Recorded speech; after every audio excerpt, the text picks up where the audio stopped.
Hey, it's Daisy with Bridges 52.7. I want to take a few minutes to talk about Power Ballad. And probably more just great discussion points that are open-ended than like a huge spiritual revelation of how to connect this thing.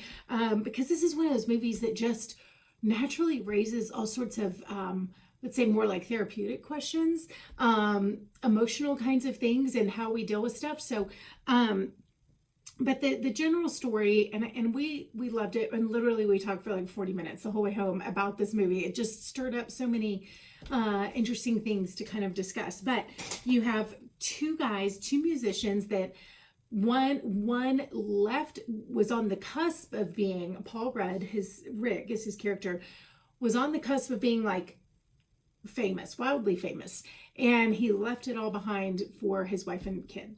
And then you have this other one, the younger one, Danny, played by Nick Jonas, who is now everything that Rick was about to be. He is wildly famous. He has a huge name, and yet he is feeling so much pressure to to repeat the stardom, right? He did something that was wildly successful. Now he needs a new song. He needs a new hit. And he's struggling to write it and beginning to wonder. They're both questioning, like, can I do it again, right? Or am I good enough, right? In different ways.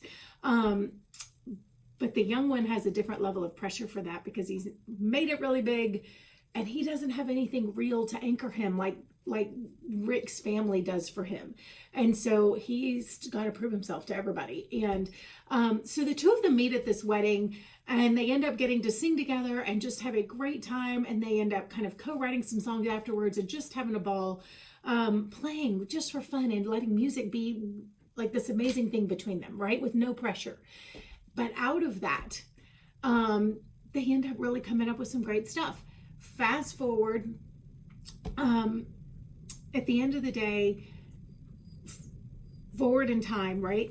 Danny is really pressured for a new song, and he's kind of, long story short, he ends up producing the song that they co-wrote that was Rick's original song. He tweaked it and added to it. Certainly, he made it better, but he also took it and did not give any of the author, the writing credit to Rick. And suddenly this thing goes viral. So now the whole movie, rest of the movie, is about Rick trying to figure out, he wants to track him down and find out, like, did you mean to do that? Did you know what you did? Because so here's some things that I loved. One, family is really honored in this.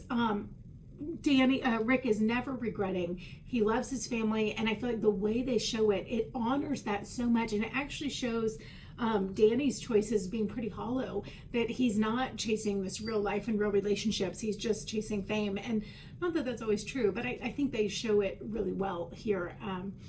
So I like that family is honored. Daisy, enough. But the second thing is Rick is out to understand what happened, and he's a little bit going crazy because he's being gaslighted by everybody, right? Because they're like, sure, you wrote the big famous song. Like, everybody wants to claim a piece of the pie kind of a thing, right? So they're accusing him of just being jealous, wanting what, like, and because he never made it, there's still that, like, sure, you could have been a big star, right?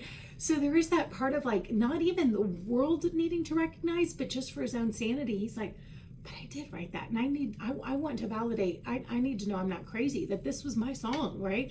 So there's kind of this need for self clarity that happens, but also he really connected with this kid, and he saw so much good in him, and he still believes that this is a good person deep down, and surely he didn't mean to do that, and he wants to give him a chance to explain himself and to make things right, because he's fully convinced that he would want to make things right.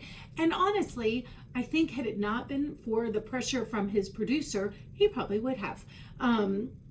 He really might. You see him wanting to do that, and yet the pressure from the producer and just the world in general is really in the way of that. His fear of man is massive. So there was just a lot about grace and believing the good in other people, looking for truth, but also being able to release other people, and then trusting that you will be vindicated someday, like the Lord can vindicate you. Not that he's looking to the Lord to do that, but I see that playing out in the movie where he gets what he needs and he doesn't demand anything. He doesn't, like, and I don't mean to be ruining this for anybody, but I just feel like there's in a way he does, but then in a way he kind of is able to let some things go and go back in peace because he knows the truth. And then having to trust that the world will make things right. The Lord can make things right in the end. So it just was a really sweet movie.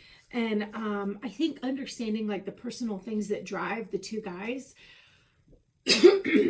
and all the characters in the movie, it's just one of those where I think, like I said, more from a therapy standpoint than anything, but just kind of personal reflection of understanding like what are the things that drive us, what are the things that sabotage us, what motivated him to want the truth that badly, and really understanding he did not, it wasn't about money, it wasn't about fame, but it was about like the dignity of saying, if I made this thing, if I created this thing, I still want my name on it, just for the sake of acknowledgement that this was my baby, and I want it to bear my name, you know. So just some interesting things. It was a really sweet movie, lots to think about. We really enjoyed it. So that being said, I hope this helps you take your movie time a little bit deeper and maybe even take your faith deeper in the process.